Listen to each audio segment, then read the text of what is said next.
আজ আমি বলবো শরীরের ফ্যাট নিয়ে কিছু ফ্যাক্ট। আচ্ছা, তোমরাও কি ভাবো খাবার কম খেলে আমাদের শরীর থেকে ফ্যাটও কমে যাবে?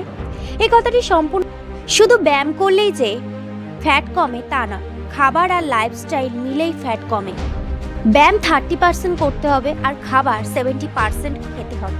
এটা খুবই গুরুত্বপূর্ণ ফ্যাট কমাতে গেলে। ফ্যাক্ট নাম্বার 2, খালি পেটে ওয়ার্কআউট করা ঠিক নয়। খালি পেটে ওয়ার্কআউট করলে শরীরে জমে থাকে ফ্যাটে এনার্জি হিসেবে ব্যবহার করে। নাম্বার 3, রাতে কম ঘুমালে শরীরে বেশি পরিমাণে ফ্যাট জমে। কম ঘুম মানে শরীরে বেশি হরমোনের গোলমাল হয়, তাই খুব সহজে ফ্যাট বেশি জমে। নাম্বার 4, বেশি জল পরিমাণে খাওয়া দরকার, কারণ জল বেশি খেলে মেটাবলিজম বাড়ে আর ফ্যাট বার্ন খুব দ্রুত হয়। ফ্যাক্ট নাম্বার 5, চিনি আর কোল্ড ড্রিঙ্কস ফ্যাট বাড়ানোর সবচেয়ে বড় কারণ। এক গ্লাস কোল্ড ড্রিঙ্কসে থাকে 8 থেকে 10 চামচ চিনি। তাতে না থাকে ফাইবার, না থাকে প্রোটিন, পেটও ভরে না, তবে ফ্যাট প্রচুর পরিমাণে বাড়ে।